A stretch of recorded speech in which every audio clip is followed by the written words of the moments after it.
Welcome back to the Ultimate Combat Radio, broadcasting live from the Ultimate Combat Training Center out in Draper. The address is 12101 South Factory Outlet Drive, which is pretty much State Street. We're out there in the mall right behind the big, giant water slides. I'm Joe Martinez, talking a little mixed martial arts, and this segment is brought to you by Aztec Highway. Get it your way at the highway, WDFA. Robertina, how can listeners get a hold of us? They can call us at 45 or 670-1280 or get on Facebook. It's facebook.com/Ultimate Combat Radio. Okay, thank you. Now that we want to remind everybody of the poll question. We want to hear what you guys have to say. If you guys have anything intelligent to say, we'll give you some cool stuff I guess we have to give away. Who is the best heavyweight in the world? Is Fedor still there, and or is he just out of the question? Brandon Kaiser says Josh Barnett, and Joe goes with that other guy. Brandon Kaiser says whatever everybody else says, huh, Brandon? All right, well, Mike Stidham had a chance to chat with Donald Cerrone earlier this week as he prepares for this weekend's UFC Live on Versus, and this is how it went. All right, I'm on the line with longtime Muay Thai kickboxer and MMA fighter and also UFC Live contestant Donald Cerrone. How you doing, Donald? Doing well, brother. Well, first of all, I want to tell you, I do a little radio show here, but I'm a huge fan of yours. I'm not even a big fan of MMA in the sense that I eat, sleep, and drink MMA, but there are a few characters in the game that I really enjoy, and you're one of them. You calling me a character? You are a character, man. Hey, Donald, you're a kickboxer turned MMA fighter. You have a great record at both. What do you feel you're better at? Kickboxing, for sure. If only I could go out there and let that shit go. I just always go out there and draw a blank, so I don't know what the problem is with that, but definitely kickboxing. You come to my gym, it's a different story. Now you list Dwayne Ludwig as one of your coaches and Greg Jackson as well. How awesome is it, first of all, to fight on the same card as Bang? And I assume in the Ring of Fire days that it's happened before, but is this the first time it's happened in the UFC? Yeah, first time in the UFC, me and Bang are fighting together, but yeah, definitely, man. Back in the Ring of Fire days, we used to get live together also. So do you still train with him, or do you bounce back and forth, or are you strictly down with Jackson? Yeah, ever since I've been in New Mexico, I haven't really. Once I started MMA, I kind of let off on the training with him kickboxing style. Gotcha. Now, Greg Jackson's coming to Utah here to do a seminar in a couple of weeks. So we hear so much about him on television. I've never had the opportunity to train with him. Can you maybe tell the folks that might be listening that might be going to the seminar what they might expect from him? Man, a bunch of strategy speeches, I'd imagine. Greatness. Is he the master they say? Is he the guru of MMA, or what's your take on him? Guru. Yeah, shit, you know. He definitely has game plans and talks and strategy meetings with us all the time. You know, that's one of the key things that I think sets us apart. We're like a giant family, you know. Well, speaking of that, according to SureDog.com, Jackson's fighters have an 81% win record. First of all, are the fighters in the gym aware of that statistic? And secondly, is there added pressure on you to keep that number up there?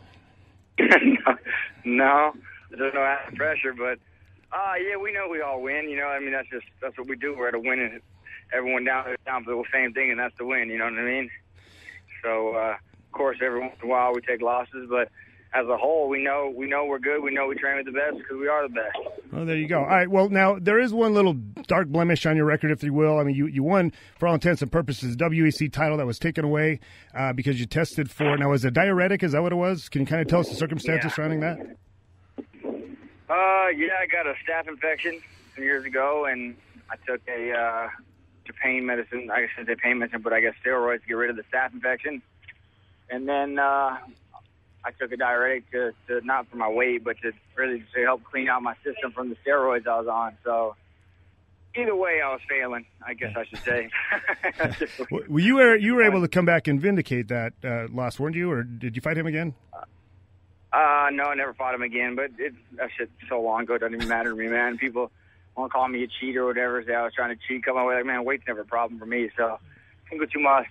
Yeah, I didn't get that sense. It was a diuretic. It wasn't something that I felt was really performance enhancing. But let's shift gears here a little bit. Your nickname's the Cowboy. Real or fictional? Who's the toughest cowboy of all time? Oh man, I'd say John Wayne for sure. Yeah, he's the Duke, man. Duke, man. You have a ranch, right? And you're a real cowboy yourself. Do you rate yourself up here with the Duke? That's right, a real deal, man. All right. Tell us the relationship between you and Jamie Varner. There's some bad blood there. How did that all come about? It just you know, I just don't like him as a person, you know. As a fighter, you know, he's got skills. As a person, he's got no backbone, you know. So the bad blood, I should say, kind of died down. I don't dislike him as much, you know. If I don't like the dude. I mean, if he came into UFC again, I'd gladly fight him. But as far as wasting my time talking about him, he's so far behind me now, I don't even care, you know. Well, the first time he fought, he won, and you know, obviously there had to have been some vindication in beating him. But had you won the first time, you'd have been the champ. Is there any, you know, lingering animosity about that? It just wasn't my time, man. That's all it was. All right. Speaking of it being your time, it seemed like there were some musical chairs going on with this fight here. You replaced an injured John McDessie and to get onto this card, and then you originally slated to fight Paul Taylor, and he was a kickboxer. Now you're fighting Charles Oliveira, and he's more of a submission guy. Tell us about what's happened with you going through this process. Shit, nothing. Same. Face his opponent, man. That's how I look at it every time. I don't care who I'm fighting. No matter to me. Who, when, or why. Just come on.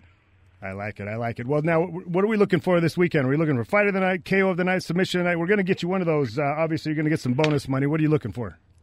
Yeah, KO of the night. Flying knee, baby. All right. Now, reading up on you, I saw there were several accomplishments. Fight of the night. In fact, Sure Dog, again, had you in Fight of the Year, but none more impressive than the fact that you're dating Octagon girl Brittany Palmer. First of all, kudos for that. And secondly, how did you pull that off? And I don't mean that in the sense that you're not worthy, but how did the two of you wind up dating? We're a little bit Oprah Winfrey around here. You know, just, I don't know, man. I guess you like cowboys. Okay. Have you had her up to the ranch yet? Oh, yeah, man. She's a good girl, man. We're no longer dating, but we're still good. You know, we're still close. We dated for about 2 years, and you know, she's a good girl, man. She's cool as hell. I love her, so. Oh, good stuff. But other than that, I got nothing bad to say about her. Tell us about the Tap Out Ranch. How does somebody get selected to go out and train out there, and what exactly goes on out there? Yeah, man, it's just me and Leonard built a facility out there. Basically, it's for up-and-coming guys that don't know what, you know, they're the best of their camp, they're the best of their area, and, like, what do I do next? What do I do for management? What do I do for, where's the next step? What do I do to get to, you know, and hopefully we answer all these questions. We get guys down all the time, like, what do you do for dieting? What do you do for money? What do you do for, you know, and we just go through and answer all these questions for them or help them get their foot in the door, whether it be at Greg Jackson's or at a different camp, or just, you know, just help them answer the questions and see how we train, see how we live, see what we do, and kind of, you know, no one was there to do that for me. So for me to offer that back, you know, I like it. You know, I like giving back in that sense. And we've had a lot of good guys come through. We got Kerry Veneris fighting in Bellator. Chris McKay was in the Ultimate Fighter. We got another guy who's in the new season coming up, and he did really well. And just the guys coming through and getting that next level. So the proof's in the pudding, you know what I mean? Absolutely. Now, how does somebody find out about getting involved in that? Are you a Twitter guy? You obviously got your webpage. How do they get in touch with you? Yeah, through Twitter, through Facebook. I mean, my manager, Brian Hamper, usually guys contact through him to set up with the ranch and come down and train, see what it's all about. You know, if you're a fan, I don't want you coming down there. You got to be a fighter. Ready to. I mean, it's tough knocks down there, man. We don't fuck around, and you got to be ready to go hard. That's how we go. Good stuff, man. Do you have any sponsors you want to give a shout out to? No, man. Just want to thanks to Tap Out, man. They've been there from the beginning with me, and hopefully they stay to the end. So I appreciate them. Well, good stuff, Donald Cerrone. Thank you so much for joining us on the program, and best of luck this weekend. Thanks, Blake. All right, good stuff there. Oh, man, I'm excited to watch him fight this weekend. It's going to be a fun fight. Oh, man, every time we interview these guys on here, I fall in love with every fighter that we have on the show. Somehow you became a Tito fan after I know, right? That's hard to do. All right, I hear we have Adam Legas on the line. We're going to talk about the event going on next Saturday. Adam, how you doing, man? Hey, you guys, you hear me? Yeah, I can hear you loud and clear. With you? Good. I'm glad you guys could have me on. Thank you. No, we're glad to hear from you. Now, first of all, what is this event for? The Fallen Intrepid Heroes Fund? Is that what it's called? Yeah, you know, it really was an intention. The original idea was Brian Stan saw The Promise, which was a special they did on Rad Martinez on ESPN, and Brian Stan is, you know, I mean, I knew he was a war hero, but I didn't realize he was such a good guy. And he decided, hey, I want to do something to help Brad out. The guy's an amazing talent, but he's got to take care of his dad all the time. Let's try to figure out a way to help him. And so he put together an event, told Rad he wanted to do something, and Rad, being as unselfish as he is, said, you know what? I can handle this. It's not that big a deal for me to do what I'm doing. Why don't we donate to something larger that, will help people like my dad? And so the Intrepid Fallen Heroes Foundation does a lot of research for traumatic brain injury. And so it went from being a special fundraiser just for Rad, and Rad turned it into something a lot bigger.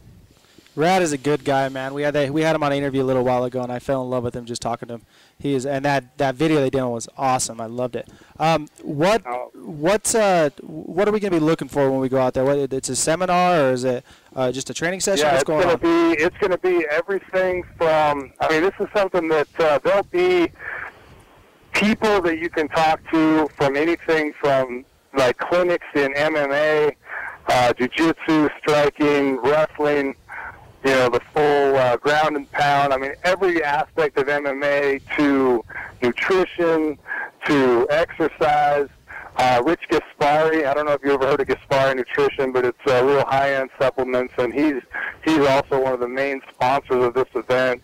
And he's donating over $100. There's going to be over $100 worth of swag with your $40 donation, and your $40 is ridiculous if you think about it, to come to a clinic with guys like Greg Jackson, Brian Stan. Supposedly there's going to be some other guys from Greg Jackson's camp that are trying to free up some time to be here as well, so there could be some surprise visitors, plus Cor McGee, Ramsey Nijum, Tyler. I mean, all the guys that train at the academy. Jason Merdlick's going to be there to help. I mean, everybody's going to be there. And so you'll get top quality instruction in every aspect of combat. Plus, you'll have elite bodybuilders like Rich Gaspari that are going to be there to talk about fitness, talk about nutrition. And so on top of donating $40 to the Intrepid Fallen Heroes Foundation, you're going to get world caliber instruction from, in my opinion, Greg Jackson is hands down the most renowned trainer right now. I mean, he puts out so many top guys. I mean, Donald Cerrone, you just had on, I think, trains with him, doesn't he? Yes, he does.